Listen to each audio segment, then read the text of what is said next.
এটা একটা ভুল কোর্টে বিচার হয়েছে। আমি আপনাকে খুব ক্লিয়ারলি বললাম, আমি চ্যালেঞ্জ করলাম, ফাঁসি হয়েছে না যাবজ্জীবন হয়েছে সেই ব্যাপারে বিচার ভুল হয়েছে না শুদ্ধ হয়েছে আমি বলবো না। যে কোর্টে বিচার হয়েছে সেই কোর্টটা প্রতিষ্ঠার লগ্নটা বা প্রতিষ্ঠার যে প্রসিডিউরটা সেটা ভুল হয়েছে বলে আমি মনে করি। কাজে এমন একদিন আসবে, আপনাকে আমি বলি যে হঠাৎ যখন দেখা যাবে যে পরিবেশ গণতান্ত্রিক হয়েছে, যে কোনো লোক একটা রিট করে দিবে, যে কোনো আইনজীবী একটা রিট করবে, যাদের ফাঁসি হয়েছে তাদের পক্ষ হয়ে তাদের কোর্টেও হাজির হইতে হবে না।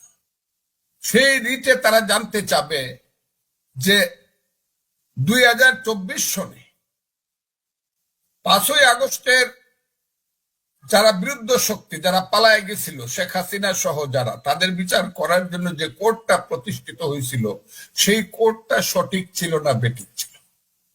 এই রিটটা হবে এই দেশে, এবং তখন যদি হাইকোর্ট, রিট বেঞ্চ এবং এপিলেট ডিভিশন একমত হয় ইয়েস ওই কোর্টটা সঠিকভাবে প্রতিষ্ঠিত হয় নাই বা গঠন করা হয় নাই, তাহলে যে কোর্টটাই সঠিক হয় নাই, সঠিকভাবে গঠন করা হয় নাই, সেই কোর্টের দ্বারা বিচারকৃত একটা রায় সেটা কি প্রযোজ্য হবে কিনা বা সেটা কি লিগেল হবে কিনা, এই প্রশ্নটা কিন্তু আইসা যাবে।